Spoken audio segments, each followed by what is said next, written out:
Hello everyone. आप सभी का फिर से स्वागत है। ये घटना चक्र हिस्ट्री का डिस्कशन है। हम लोग एंशियंट हिस्ट्री को डिस्कस करें। एंशियंट हिस्ट्री में आज का टॉपिक है शैव तथा भागवत धर्म। सबसे पहले इसके बारे में डिस्कस करेंगे, इसके बाद इस पर आधारित अब तक जितने भी प्रश्न पूछे गए उन सभी प्रश्नों को भी एनालिसिस करेंगे। लेकिन डिस्कशन को स्टार्ट करने से पहले मैं बता दूं कि इसका पीडीएफ अवेलेबल है। अगर आपको पीडीएफ चाहिए तो Telegram channel, Telegram quiz group या चैनल के कम्युनिटी बॉक्स में जाइए, वहां पर इसके रिगार्डिंग में इंफॉर्मेशन को अपडेट कर दिया गया है। तो चलिए स्टार्ट करते हैं। भागवत धर्म से वैष्णव धर्म का विकास हुआ। परंपरा के अनुसार इसके प्रवर्तक वृष्णि यानी शाश्वत वंशी कृष्ण थे। छांदोग्य उपनिषद और तैत्तिरीय आरण्यक के अंतिम अंश में उन्हें देव की पुत्र कहा गया है। इन्हें घोर अंगिरस का शिष्य बताया गया है। कृष्ण के अनुयायी उन्हें भागवत पूज्य कहते थे। इस कारण उनके द्वारा प्रवर्तित धर्म की संज्ञा भागवत हो गई।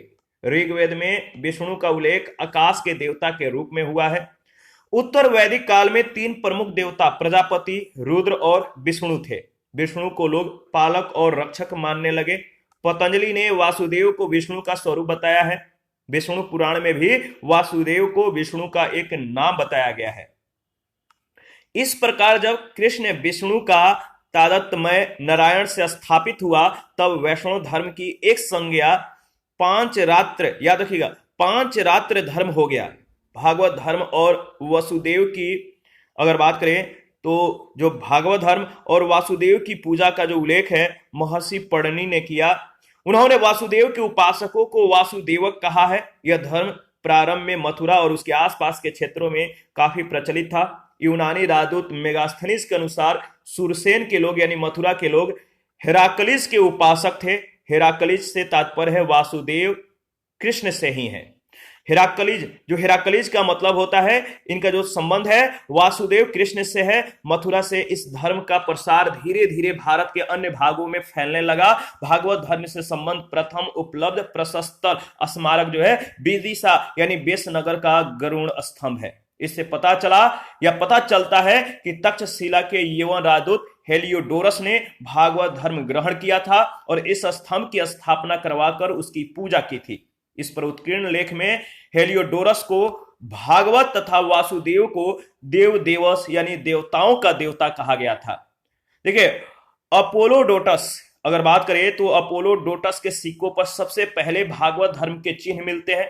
महाक्षत्रप सोडास कालीन मोरा यानी मथुरा पाषाण लेख में पंचवीरों यानी संकर्षण वासुदेव, याद रखिएगा, संकर्षण वासुदेव प्रधुन शाम्ब और अनिरुद्ध की पाषाण प्रतिमाओं को मंदिर में स्थापित किए जाने का भी उल्लेख मिलता है। कुषाण शासक हुवेस्क तथा वासुदेव के द्वारा विष्णु पूजा का जो है पता चलता है। गुप्त नरेश वैष्णव मातानुयायी थे। उन्होंने इसे जो है अपना राजधर्म बनाया था। अधिकांश गुप्त शासक परम भागवत की उपाधि धारण करते थे। विष्णु का वाहन गरुड़ गुप्त शासकों का राज चिन्ह था। मेहरौली स्तंभ लेख में उल्लेख है कि चंद्र नामक राजा ने विष्णु पद पर्वत पर विष्णु ध्वज की स्थापना करवाई थी। स्कंद गुप्त के भीतरी स्तंभ लेख में यानी गाजीपुर में विष्णु की मूर्ति स्थापित किए जाने का उल्लेख है। जूनागढ़ लेख से ज्ञान प्राप्त होता है कि चक्रपालित ने सुदर्शन झील के तट पर विष्णु की मूर्ति जो है स्थापित करवाई थी और देवगढ़, याद रखिएगा, देवगढ़ की मूर्ति में विष्णु को शेषाई पर विश्राम करते हुए दिखाया गया है। अमर सिंह ने अपने ग्रंथ अमर कोश में विष्णु के 42 नामों का जिक्र किया है। वेंगी के पूर्वी चालुक्य शासक वैष्णव मातानुयायी थे। गुप्तों के समान ही उनका राज चिन्ह गरुड़ था। राष्ट्रकूट नरेश दंती दुर्ग ने एलोरा में दशावतार का प्रसिद्ध मंदिर बनवाया था। इस मंदिर में विष्णु के 10 अवतारों की कथा मूर्तियों के द्वारा दर्शाई गई है। क्षेमेंद्र रचित, याद रखिएगा, क्षेमेंद्र रचित दशा अवतार चरित्र में विष्णु के 10 अवतारों का भी वर्णन मिलता है। अलवार संतों के द्वारा दक्षिण भारत में वैष्णव धर्म का प्रचार प्रसार किया गया। अलवार शब्द का अर्थ होता है ज्ञानी व्यक्ति। अलवार संतों की संख्या 12 है। इनमें विशेष रूप से जो उल्लेखनीय है पोयगई है, पुडम, पे, तिरुमंगई, अंडाल, नामालवार आदि। ये सभी जो है अलवार संत है जो कि प्रमुख है, इनका काफी चर्चा है।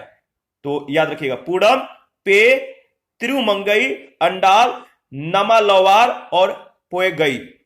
अलवार संतों में एकमात्र महिला साध्वी अंडाला थी। ठीक है, याद रखिए। चोल काल में वैष्णव धर्म के प्रचार का कार्य अलवारों के स्थान पर आचार्यों ने किया। आचार्य परंपरा में प्रथम नाम नाथ मुनि का लिया जाता है। तो याद रखिए, आचार्य परंपरा में पहला नाम नाथ मुनि का है। इन्होंने इन्हें मधुर कवि का शिष्य बताया जाता है। इन्होंने मधुर कवि के शिष्य के रूप में अपने आप को स्थापित किया। इन्होंने न्याय तत्व की रचना की। पुराणों में विष्णु के अवतारों की संख्या अलग अलग है। श्रीमद् भागवत पुराण के प्रथम स्कंध में 22, दूसरे में 23 आदि जो है विष्णु के प्रचलित अवतार है। मत्स्य जो विष्णु के प्रचलित जो अवतार है, इसको याद रखिएगा। ठीक है, तो श्रीमद् भागवत पुराण के प्रथम स्कंद में 22, दूसरे में 23 आदि विष्णु के प्रचलित जो अवतार है, मत्स्य है, कुर्म है, कच्छप है। कुर्म यानी कच्छप, कुर्म या कच्छप याद रखिएगा। वराह, नरसिंह, वामन, परशुराम, राम, कृष्ण, बुद्ध एवं कल्कि। कल्कि अवतार भविष्य में होने वाला है। भगवान विष्णु ने दैत्यराज हिरण्याक्ष का वध करने के लिए 12 रूप जो है धारण किया और उसके चंगुल से धरती को छुड़ाया। ऐसी कल्पना की गई है कि भगवान विष्णु हाथ में तलवार लेकर श्वेत अश्व पर सवार होकर पृथ्वी पर अवतरित होंगे। भगवान अथवा 5 रात्र धर्म में वासुदेव यानी कृष्ण की उपासना के साथ ही 3 अन्य व्यक्तियों की उपासना की जाती थी। इनके नाम है संकर्षण, याद रखिए, संकर्षण यानी बलराम, वसुदेव और रोहिणी से उत्पन्न पुत्र। तो संकर्षण, वसुदेव और रोहिणी से उत्पन्न पुत्र यानी बलराम, प्रधुन कृष्ण और रुक्मणी से उत्पन्न पुत्र, तीसरा अनिरुद्ध प्रधुन के पुत्र। इन चारों को अगर बात करें तो इन चारों को चतुर्वयु की संज्ञा दी जाती है। चतुर्वयु वायु पुराण में इन चारों के साथ सांब यानी कृष्ण और जांबवती से उत्पन्न पुत्र को मिलाकर पंचवीर कहा गया है। भागवत संप्रदाय में नवधा शक्ति का विशेष महत्व है। वैष्णव धर्म के प्रमुख आचार्य है रामानुज, माधव, वल्लभ, चैतन्य आदि। वैष्णव धर्म से संबंधित जो प्रमुख मंदिर है, इसको भी ध्यान में रखिएगा। जैसे जगन्नाथ मंदिर जो है ये पुरी में है, उड़ीसा में है। और दशावतार मंदिर देवगढ़ उत्तर प्रदेश में है। विष्णु मंदिर तिगवा यानी मध्य प्रदेश में है। और दूसरा विष्णु मंदिर जो है ये एरण में मध्य प्रदेश में ही है। द्वारिकाधीश मंदिर मथुरा उत्तर प्रदेश और द्वारिकाधीश मंदिर एक है गुजरात के द्वारका में। विश्व अगर बात करें तो ये जो वैष्णव धर्म है, ये काफी वैष्णव धर्म से संबंधित जो प्रमुख मंदिर है, इनका जो विशेषता है या इनकी जो स्थापना है किस जगह पर है, आपको ध्यान में रखना है। और शिव से संबंधित धर्म को जो है शैव धर्म कहा जाता है और शिव के उपासक को शैव कहते हैं। शैव धर्म भारत का प्राचीनतम धर्म है। इसका संबंध प्रागैतिहासिक युग तक है। सिंधु घाटी के लोग शिव की पूजा करते थे। इसका प्रमाण अगर बात करें तो इसका साक्ष्य जो है, प्रमाण जो है, मोहनजोदड़ो से प्राप्त एक मुद्रा है जिस पर योगी की आकृति बनी है। योगी के सिर पर एक त्रिशूल जैसा आभूषण है तथा इनके 3 मुख हैं, 3 फेस हैं। मार्शल महोदय ने इसे शिव से संबोधित किया है। ऋग्वेद में शिव को रुद्र कहा गया है जो अपनी उग्रता के लिए प्रसिद्ध है। रुद्र को जो रुद्र है यानी शिव है, इनको समस्त लोकों का, समस्त जो लोक है, इन लोकों को या इन पूरी जगत का, पूरी विश्व का ये स्वामी है। वाजसनेयी संहिता के शतरुद्रीय मंत्र में इन्हें ये जो है सम्मान दिया गया है। अथर्ववेद में उन्हें पशुपति, भौ, सर्व और भूपति आदि कहा गया है। पतंजलि के महाभाष्य से पता चलता है कि 2री सदी ईसा पूर्व में शिव की मूर्ति बनाकर पूजा की जाती थी। महाभाष्य में शिव के विभिन्न नामों का उल्लेख मिलता है। ये प्रमुख नाम है रुद्र, महादेव, गिरीश, भौ, सर्व, त्रयंबक आदि। कुषाण शासकों के सिक्कों पर शिव, वृषभ और त्रिशूल की आकृतियां मिलती हैं। उदयगिरी गुहालेख से पता चलता है कि चंद्रगुप्त द्वितीय के प्रधानमंत्री वीरसेन ने उदयगिरी पहाड़ी पर एक शैव गुफा का निर्माण करवाया था। कुमारगुप्त के समय में खोह तथा कर्मन अगर बात करें तो कुमारगुप्त के समय में खोह तथा कर्मदंडा में शिवलिंग की स्थापना करवाई गई थी। गुप्त काल में नचना कुठार में पार्वती मंदिर और भूमरा में शिव मंदिर का निर्माण करवाया गया था। कालिदास ने कुमार संभव में शिव की महिमा का गुणगान किया है। चंदेल शासकों के द्वारा खजुराहो का प्रसिद्ध कंदरिया महादेव मंदिर निर्मित कराया गया था। ठीक है, चंदेल शासकों ने कंदरिया महादेव मंदिर को निर्मित करवाया था खजुराहो का। राष्ट्रकूटों के समय में एलोरा का प्रसिद्ध कैलाश मंदिर निर्मित कराया गया। किसके समय में? राष्ट्रकूटों के समय में एलोरा का प्रसिद्ध कैलाश मंदिर। पल्लव काल में शैव धर्म का प्रचार प्रसार दक्षिण भारत में नयनारों के द्वारा किया गया था। नयनारों संतों की जो संख्या वो 63 है। नयनार संत कितने हैं? 63। इन्हें या इनमें तिरुज्ञान, सुंदर मूर्ति, संबंदर, अपार, मणिका, कवचागर, याद रखिएगा, तिरुज्ञान, सुंदर मूर्ति, समंदर, अपार, मणिकवाचगर आदि के नाम उल्लेखनीय है। इनके भक्ति गीतों को जो है एक के साथ देवाराम में संकलित किया गया। देवाराम। दक्षिण भारत में चोल शासक शिव के अनन्य उपासक थे। चोल शासक राजराज प्रथम के तंजौर में राजराजेश्वर, थोड़ा सा जल्दबाजी में कभी कभी वर्ड जो है मिसिंग हो जाते हैं। तो चोल शासक राजराज प्रथम ने तंजौर में राजराजेश्वर मंदिर जो है निर्मित करवाया था। राजराज प्रथम ने बृहदेश्वर अथवा राजराजेश्वर मंदिर का निर्माण कराया गया था। कुलोत्तुंग प्रथम एक कट्टर शैव था। इसने शिव के प्रति अतिशय श्रद्धा के कारण चिदंबरम मंदिर में स्थापित विष्णु की प्रतिमा को उखाड़कर समुद्र में फेंकवा दिया था। शैव धर्म से संबंधित देश के विभिन्न भागों में स्थित, याद रखिएगा, विभिन्न भागों में स्थित 12 ज्योतिर्लिंग है। सोमनाथ, नागेश्वर द्वारका के समीप है। केदारनाथ, विश्वनाथ वाराणसी, वैद्यनाथ, महाकालेश्वर उज्जैन, ओंकारेश्वर मध्य प्रदेश, भीमाशंकर पुणे, त्र्यंबकेश्वर नासिक, घृणेश्वर घुमेश्वर और मल्लिकार्जुन आंध्र प्रदेश और रामेश्वरम। वामन पुराण में शैव संप्रदाय की संख्या 4 बताई गई है। ये है शैव, पाशुपत, कपालिक और कालामुख। पाशुपत संप्रदाय की उत्पत्ति ईसा पूर्व 2री शताब्दी में हुई थी। पुराणों के अनुसार इस संप्रदाय की स्थापना लकुलिस अथवा लकुली नामक ब्रह्मचारी ने की थी। इस संप्रदाय के अनुयायी लकुलिस को शिव का अवतार मानते हैं। कपालिक संप्रदाय के उपासक भैरव को शिव का अवतार मानकर उनकी उपासना करते थे।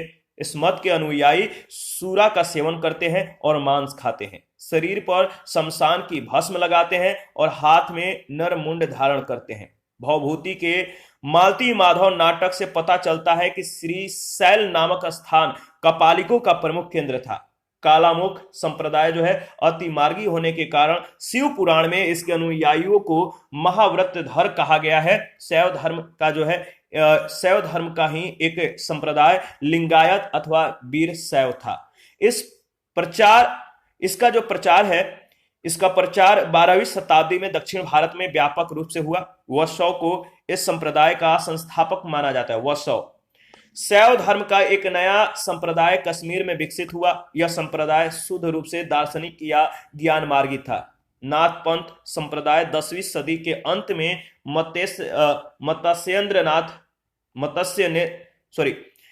नाथ पंथ जो है नाथ पंथ संप्रदाय है 10वीं सदी के अंत में मत्स्येंद्र नाथ ने चलाया। इसमें शिव को आदिनाथ मानते हुए 9 नाथों को दिव्य पुरुष के रूप में मान्यता प्रदान की गई। बाबा गोरखनाथ ने 10वीं 11वीं शताब्दी में इस मत का अधिकाधिक जो है प्रचार प्रसार किया। शैव धर्म से संबंधित जो प्रमुख मंदिर हैं, जैसे राजराजेश्वर मंदिर तंजौर में है, वर्तमान तंजावुर तमिलनाडु में है। शिव मंदिर भूमरा मध्य प्रदेश, नटराज मंदिर चिदंबरम तमिलनाडु, विरूपाक्ष मंदिर हम्पी कर्नाटक और विश्वनाथ मंदिर वाराणसी उत्तर प्रदेश। देखिए, शाक्त संप्रदाय के लोग शक्ति को इष्ट देवी मानकर पूजा करते थे। जो शाक्त संप्रदाय के लोग थे शक्ति को इष्ट देवी मानकर पूजा करते थे। शैव धर्म के साथ शाक्त धर्म का घनिष्ठ संबंध रहा है। शैव धर्म के साथ शाक्त धर्म है, ये इसका जो संबंध है घनिष्ठ संबंध शैव धर्म से रहा है। शाक्त धर्म का प्राचीनतम भी शैव धर्म के समान प्रागैतिहासिक युग तक जाती है।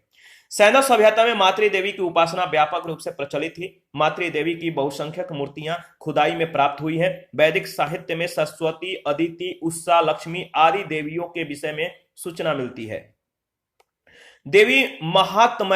देवी महात्म्य का विस्तृत वर्णन महाभारत तथा पुराणों में प्राप्त होता है। देवी की उपासना 3 रूपों में की जाती थी। ये रूप है शांत या सौम्य, ठीक है, ये जो रूप है, शांत या सौम्य रूप, उग्र या प्रचंड रूप और काम प्रधान रूप। सौम्य रूप की प्रतीक उमा, पार्वती, लक्ष्मी आदि हैं। उग्र रूप का प्रतीक चंडी, दुर्गा, याद रखिए चंडी, दुर्गा, भैरवी, कपाली आदि हैं। और कपालिक एवं काल मुख संप्रदाय के लोग देवी के उग्र रूप की आराधना करते हैं। उग्र रूप की वैष्णो देवी का मंदिर देवी के सौम्य रूप का जो है मंदिर है। कोलकाता स्थित काली मंदिर देवी के उग्र रूप का प्रतिनिधित्व करता है। असम का कामाख्या मंदिर देवी के काम प्रधान रूप का, जो काम प्रधान रूप है, इसका प्रतिनिधित्व करता है कामाख्या मंदिर असम का। प्रतिहार शासक महेंद्र पाल के लेखों में दुर्गा की महिषासुरमर्दिनी, कांचन देवी, अंबा आदि नामों की स्तुति मिलती है। राष्ट्रकूट शासक अमोघवर्ष महालक्ष्मी का अनन्य भक्त था। संजन लेख से ज्ञात होता है कि उसने एक बार अपने बाएं हाथ की उंगली काटकर देवी को चढ़ा दिया था। श्री हर्ष ने अपने ग्रंथ नैषधीय चरित्र में सरस्वती मंत्र की महत्ता का प्रतिपादन किया। संप्रति शासक उपासना के 3 प्रमुख केंद्र हैं। संप्रति शाक्त उपासना के 3 प्रमुख केंद्र हैं। ये कश्मीर, ये कौन कौन से 3 प्रमुख केंद्र है? ये है कश्मीर, कांची और असम स्थित कामाख्या। असम स्थित कामाख्या कौल मत का प्रसिद्ध केंद्र है। शाक्त धर्म से संबंधित जो प्रमुख मंदिर हैं, जैसे वैष्णो देवी का मंदिर जम्मू में है, विंध्यवासिनी देवी का मंदिर विंध्याचल में है, 64 योगिनी का मंदिर भेड़ा घाट मध्य प्रदेश में है, पार्वती मंदिर और नाचना कुठार मध्य प्रदेश में है, कामाख्या मंदिर जो है असम में है और दक्षिणेश्वर काली मंदिर कोलकाता में है। इस पर आधारित पहला प्रश्न है। प्राचीन भारत के विश्वोत्पत्ति विषयक धारणाओं के अनुसार 4 युगों के चक्र का जो क्रम है वो इस प्रकार है। किस प्रकार है? प्राचीन भारत के विश्व उत्पत्ति विषयक धारणाओं के अनुसार 4 युगों के चक्र का जो क्रम है वो किस प्रकार है, आप बताइए। तो सही जवाब है कृत, त्रेता, द्वापर और कली, यानी सी ऑप्शन। प्राचीन भारत की विश्व उत्पत्ति विषयक धारणाओं के अनुसार 4 युगों के चक्र का जो क्रम है कृत, त्रेता, द्वापर और कली युग है। सेकंड प्रश्न है, निम्नलिखित में कौन सा प्राचीन भारत में शैव संप्रदाय था? कौन सा प्राचीन भारत में शैव संप्रदाय था? तो सही जवाब है मतमयूर, बी ऑप्शन, मतमयूर। इसके बाद देखिए, प्राचीन भारत में मतमयूर नामक शैव संप्रदाय का उल्लेख मिलता है। तीसरा है, अर्धनारीश्वर मूर्ति में आधा शिव आधा पार्वती प्रतीक है। अर्धनारीश्वर मूर्ति में आधा शिव आधा पार्वती प्रतीक है। तो याद रखिएगा देव और उसकी शक्ति का योग का, यानी सी ऑप्शन। प्राचीन काल में अर्धनारीश्वर के रूप में भी शिव की कल्पना की गई है, जो पुरुष और प्रकृति अथवा देव और उसकी शक्ति के योग को दर्शाता है। शिव और पार्वती की संयुक्त मूर्तियां गुप्त युग में और उसके परवर्ती युग में विशेष रूप से उकेरी गई हैं। इसी संयोग का वर्णन कालिदास ने कुमार संभव में अत्यंत यत्न पूर्वक किया है। शिव और पार्वती का परस्पर इतना तादात्म्य हुआ कि दोनों की सनहती मूर्ति अर्धनारीश्वर के रूप में समाज में चल पड़ी। नयनार कौन थे? नयनार कौन थे? नयनार शैव थे, यानी ऑप्शन ए। पूर्व मध्यकाल में भक्ति भावना का प्रचार प्रसार मुख्यतः दक्षिण भारत में विशेषकर तमिल भाषी क्षेत्र में हुआ। तमिल भाषी क्षेत्र में भक्ति भावना का लोकप्रिय बनाने में 2 संप्रदायों की मुख्य भूमिका रही। भगवान विष्णु की उपासना करने वाले विष्णु भक्त अलवार कहलाए और शिव की उपासना करने वाले शिव भक्त नयनार कहलाए। इन्होंने ईश्वर के प्रति व्यक्तिगत प्रेम और समर्पण से मोक्ष प्राप्ति का मार्ग बताया और जाति प्रथा और इसकी कठोरता का विरोध किया। नयनार कौन थे? आपको मालूम है, नयनार शैव धर्मानुयायी थे, बी ऑप्शन। इसके बाद प्रश्न संख्या 6, निम्नलिखित में से कौन अलवार संत नहीं था? निम्नलिखित में से कौन अलवार संत नहीं था? तो याद रखिएगा सही जवाब है तिरुज्ञान, बी ऑप्शन। पोएगई, पूडम और तिरुमंगई अलवार संत थे, जबकि तिरुज्ञान नयनार संत थे। 7, भागवत संप्रदाय के विकास में किसका देन अत्यधिक था? भागवत संप्रदाय के विकास में किसका देन अत्यधिक था? तो याद रखिएगा गुप्त शासकों का, डी ऑप्शन। भागवत अथवा वैष्णव धर्म का चरमोत्कर्ष गुप्त राजाओं के शासनकाल में हुआ था। गुप्त नरेश वैष्णव माता अनुयायी थे, उन्होंने इसे अपना राजधर्म बनाया था। अधिकांश गुप्त शासक परम भागवत की उपाधि का उपाधि धारण करते थे। विष्णु का वाहन गरुण गुप्तों का राज चिन्ह था। 8 नंबर है, भागवत धर्म के प्रवर्तक थे। भागवत धर्म के प्रवर्तक थे, कौन थे? तो कृष्ण, बी ऑप्शन। परंपरा अनुसार भागवत धर्म के प्रवर्तक वृष्णि वंशी कृष्ण थे, जिन्होंने वसुदेव का पुत्र होने के कारण वासुदेव कृष्ण कहा जाता है। ये मूलतः मथुरा के निवासी थे। छांदोग्य उपनिषद में उन्हें देव की पुत्र कहा गया है और घोर अंगिरस का शिष्य बताया गया है। 9 नंबर है, निम्न में से किस ग्रंथ में सर्वप्रथम देवकी के पुत्र कृष्ण का वर्णन किया गया है? निम्न में से किस ग्रंथ में सर्वप्रथम देवकी के पुत्र कृष्ण का वर्णन किया गया है? तो सही जवाब है छांदोग्य उपनिषद, बी ऑप्शन। वासुदेव कृष्ण की पूजा सर्वप्रथम किसने प्रारंभ की? वासुदेव कृष्ण की पूजा सर्वप्रथम किसने प्रारंभ की? भागवतों ने। ऑप्शन ए बिल्कुल करेक्ट ऑप्शन है। वैष्णव धर्म का प्रारंभिक रूप भागवत धर्म के अंतर्गत देव की पुत्र भगवान वसुदेव कृष्ण के पूजन में दर्शित होता है, जो संभवतः 6ठी सदी ईसा पूर्व के पहले स्थापित हो चुका था। वसुदेव जो कृष्ण का प्रारंभिक नाम था, पाणिनि के युग में प्रचलित था। उस युग में वासुदेव की उपासना करने वाले वासुदेवक कहे जाते थे, भागवत कहे जाते थे। 11 निम्नलिखित में से किस देवता को कला में हल लिए प्रदर्शित किया गया है? किस देवता को कला में हल लिए प्रदर्शित किया गया है? तो आपको मालूम है, सही जवाब है बलराम, बी ऑप्शन।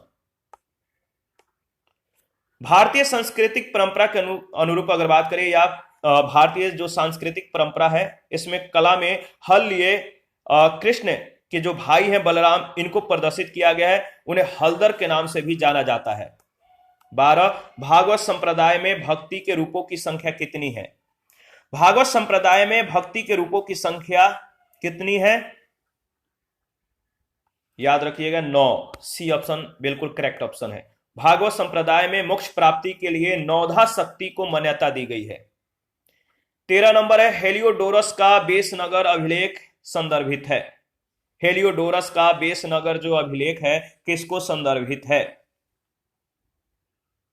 तो सही जवाब है केवल वासुदेव से, डी ऑप्शन। भागवत धर्म से संबंध प्रथम उपलब्ध प्रशस्तर स्मारक विदिशा का गरुड़ स्तंभ है। इसे पता चलता है कि तक्षशिला के एवं राजदूत हेलियोडोरस ने भागवत धर्म ग्रहण किया, इस स्तंभ की स्थापना करवाकर उसकी पूजा की थी। इस पर उत्कीर्ण लेख में हेलियोडोरस को भागवत तथा वासुदेव को देवस यानी देवताओं का देवता कहा गया है। 14 नंबर है, भागवत धर्म से संबंधित प्राचीनतम अभिलेखीय साक्ष्य है। भागवत धर्म से संबंधित प्राचीनतम अभिलेखीय साक्ष्य है, तो याद रखिएगा हेलियोडोरस का बेसनगर अभिलेख। जो भागवत धर्म से संबंधित प्राचीनतम अभिलेखीय साक्ष्य जो है वह है हेलियोडोरस का बेसनगर अभिलेख। 15 नंबर है, भागवत धर्म का ज्ञात सर्वप्रथम अभिलेखीय साक्ष्य कौन सा है? भागवत धर्म का ज्ञात सर्वप्रथम अभिलेखीय साक्ष्य है बेसनगर का गरुड़ स्तंभ, सी ऑप्शन। 16 नंबर है, बेसनगर अभिलेख का हेलियोडोरस कहां का निवासी था? बेसनगर अभिलेख का जो हेलियोडोरस था, यह कहां का निवासी था? इसका सही जवाब हो जाएगा तक्षशिला, बी ऑप्शन। विष्णु के किस अवतार को सागर से पृथ्वी के उद्धार करते हुए अंकित किया जाता है? विष्णु के किस अवतार को सागर से पृथ्वी का उद्धार करते हुए अंकित किया जाता है? सही जवाब है वराह, सी ऑप्शन। इसके बारे में अगर बात करें तो विष्णु ने दैत्यराज हिरण्याक्ष का वध करने के लिए वराह रूप को धारण किया था। देखिए, उसके चंगुल से धरती को छुड़ाना था और इन्होंने छुड़ाया। पौराणिक चित्रों में वराह भगवान धरती को अपने दांतों के ऊपर संतुलित करके सागर से निकालते हुए दर्शाए गए हैं। इस अवतार में मानव शरीर पर वराह का सिर और 4 हाथ है, जो कि भगवान विष्णु की तरह शंख चक्र गदा और पद लिए हुए दैत्य हिरण्याक्ष से जो है युद्ध कर रहे हैं। अवतार क्रम में यह विष्णु का तीसरा अवतार माना गया है, तो सी विकल्प बिल्कुल करेक्ट है। इसके बाद प्रश्न संख्या नेक्स्ट 18, भारत में आस्तिक और नास्तिक संप्रदायों में कौन सा विभेदक लक्षण है? भारत में आस्तिक और नास्तिक संप्रदायों में कौन सा विभेदक लक्षण है? तो सही जवाब है वेदों की प्रामाणिकता में आस्था, सी ऑप्शन। राममूर्ति पाठक भारतीय दर्शन का समीक्षात्मक रूपरेखा के अनुसार आस्तिक और नास्तिक संप्रदाय के वर्गीकरण का आधार कभी वेद प्रमाण में विश्वास रहा है, तो कभी ईश्वर के सत्ता में विश्वास। परलोक की मान्यता भी इस वर्गीकरण का आधार रही है, किंतु वेद प्रमाण में विश्वास ही इस वर्गीकरण का सर्वसम्मत आधार जो है बना। यानी आस्तिक संप्रदाय वे हैं जो वेदों की प्रामाणिकता को मानते हैं, नास्तिक संप्रदाय वे हैं जो वेदों की प्रामाणिकता को नहीं मानते हैं। 19 नंबर है, निम्नलिखित में से कौन मोक्ष के साधन के रूप में ज्ञान, कर्म तथा भक्ति को समान महत्व देता है? निम्नलिखित में से कौन मोक्ष के साधन के रूप में ज्ञान, कर्म और भक्ति को समान महत्व देता है? तो सही जवाब है भगवत गीता, सी ऑप्शन। भगवत गीता, गीता में ज्ञान, कर्म और भक्ति को समान महत्व दिया गया है। भगवत गीता में भगवान श्री कृष्ण के द्वारा निम्नलिखित श्लोक में इस तीनों का महत्व प्रतिपादित किया गया है। आप देख सकते हैं, ये तुर्ण सर्वाणी कर्माणि मयि संन्यस्त मत्परा, तो इस तरह से जो है दिया गया है। और श्लोक के माध्यम से कर्म, भक्ति, ज्ञान की महत्ता को जो प्रतिपादित किया गया, जबकि अद्वैत वेदांत में शंकराचार्य ने केवल ब्रह्म को सत्य माना है, ईश्वर को नहीं। वेदांत में केवल भक्ति की प्रधानता है। विशिष्टाद्वैतवाद वेदांत में भी केवल भक्ति को महत्व दिया गया है। मीमांसा केवल कर्म का प्रतिपादन करता है। तो याद रखिएगा, वेदांत में केवल भक्ति की प्रधानता है। विशिष्टाद्वैतवाद वेदांत में भी केवल भक्ति को महत्व दिया गया है, लेकिन जो मीमांसा है ये केवल कर्म का प्रतिपादन करता है। प्रश्न संख्या 20, अधोलिखित में कौन एक गीता की मुख्य शिक्षा है? कौन एक गीता की मुख्य शिक्षा है? इसका सही जवाब हो जाएगा, याद रखिएगा, क्या है? निष्काम कर्म योग गीता का यह मुख्य शिक्षा है। निष्काम कर्म योग, गीता का कर्म योग निष्काम कर्म योग है। निष्काम कर्म योग का मतलब होता है हम कर्म को सदैव साध के रूप में देखें, उसे कभी भी साधन के रूप में न ग्रहण करें। हमें कर्म तो करें, हम कर्म करें, किंतु कर्म फल में जो है आसक्ति न रखें, यानी कर्म करें, फल की चिंता ना करें। गीता के निष्काम कर्म योग में ज्ञान, भक्ति और कर्म का समन्वय होता है। गीता की मुख्य शिक्षा निष्काम कर्मयोग का आदेश है। गीता स्वयं विभिन्न योग मार्ग का तुलनात्मक अध्ययन करके निष्काम कर्मयोग की श्रेष्ठता को जो है स्वीकार करती है। आधुनिक युग में लोकमान्य तिलक, महात्मा गांधी आदि विचारकों ने कर्म योग विशेषतः निष्काम कर्मयोग को ही गीता की मुख्य शिक्षा स्वीकार किया है। 21 है, भारतीय संस्कृति में निम्न में से किसे अनंग कहा गया है? अनंग, भारतीय संस्कृति में निम्न में से किसे अनंग कहा गया है? तो सही जवाब है काम, सी ऑप्शन। भारतीय संस्कृति में अनंग कामदेव को कहा जाता है। कामदेव को हिंदू शास्त्रों में प्रेम और काम का देवता माना गया है, जिनकी पत्नी रति है। इनके अन्य नाम मार, कंदर्प और मनमथ आदि है। 22 नंबर है, निम्नलिखित में से कौन प्रस्थान त्रयी में सम्मिलित नहीं है? निम्नलिखित में से कौन प्रस्थान त्रयी में सम्मिलित नहीं है? तो है भागवत, ऑप्शन ए। उपनिषद, ब्रह्मसूत्र और भागवत गीता के ये जो तीनों है, उपनिषद, ब्रह्मसूत्र और भागवत गीता, ये जो है इनको वेदांत की प्रस्थान त्रयी कहा जाता है, क्योंकि अगर बात करें तो ये वेदांत के सौर प्रमुख जो है ग्रंथ हैं। इनमें भी उपनिषद मूल प्रस्थान है और शेष 2 उन पर आधारित माने जाते हैं। वेदांत के आचार्यों में जिन्होंने ब्रह्मसूत्र पर भाष्य लिखकर अपने अपने वेदांत संप्रदायों की प्रतिष्ठा की है, उनमें शंकराचार्य सबसे प्राचीन है। ठीक है।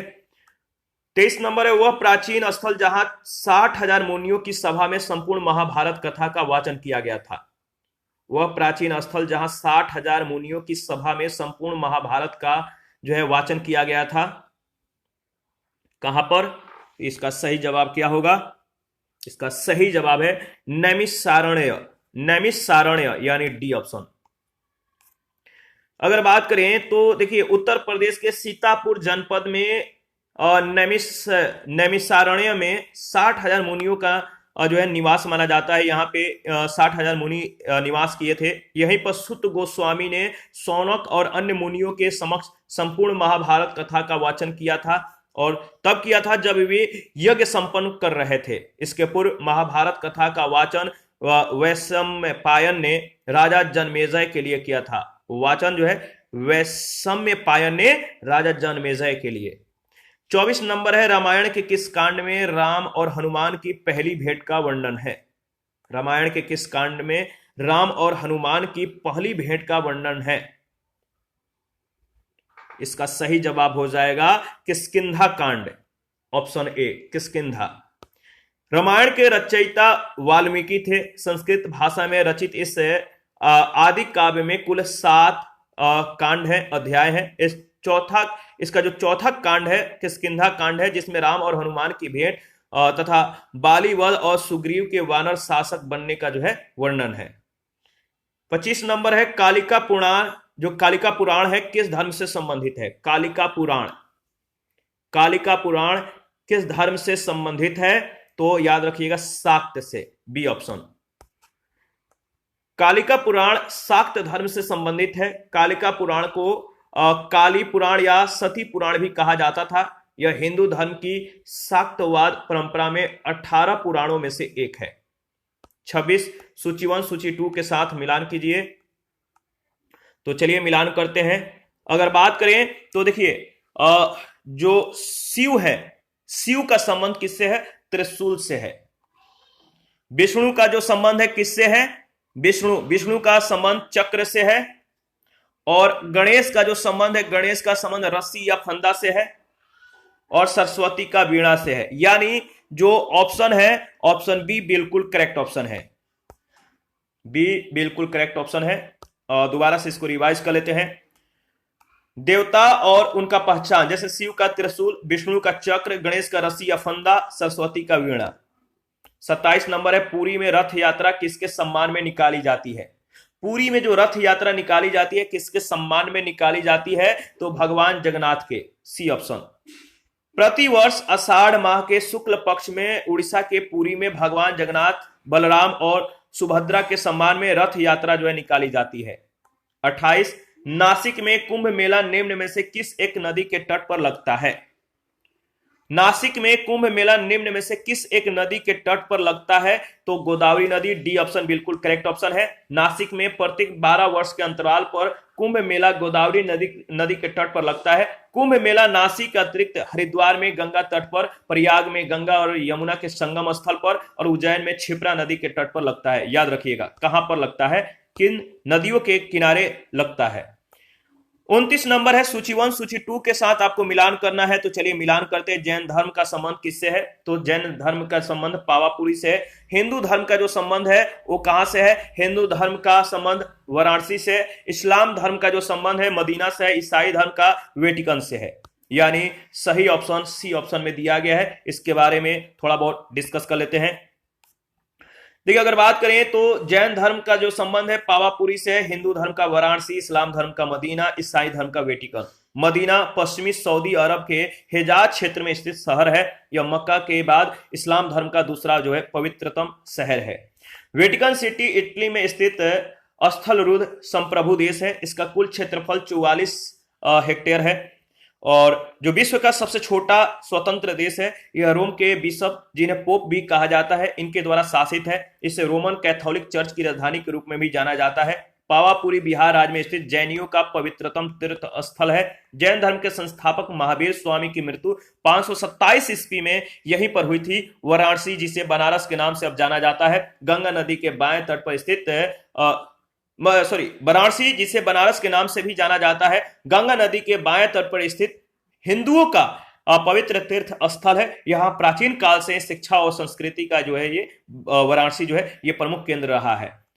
आज का सेशन यहीं पे समाप्त करते हैं। नेक्स्ट सेशन में 6ठी शताब्दी ईसा पूर्व के राजनीतिक जो दशा थी इसके बारे में डिस्कस करेंगे। आप अपना प्रतिक्रिया देते रहें। आपके प्रतिक्रियाओं का हमें बेसब्री से इंतजार रहता है। जिन लोगों ने Telegram channel, Telegram quiz group, Facebook page को ज्वाइन नहीं किया है, आप हमें सपोर्ट करें, ज्वाइन करें, हमारे चैनल को शेयर करें, सब्सक्राइब करें, ज्वाइन करें और कृपया हमें सपोर्ट करने की कोशिश करें। आप लोग का सपोर्ट हमारे लिए काफी महत्वपूर्ण होता है। तो मिलते हैं नेक्स्ट सेशन में।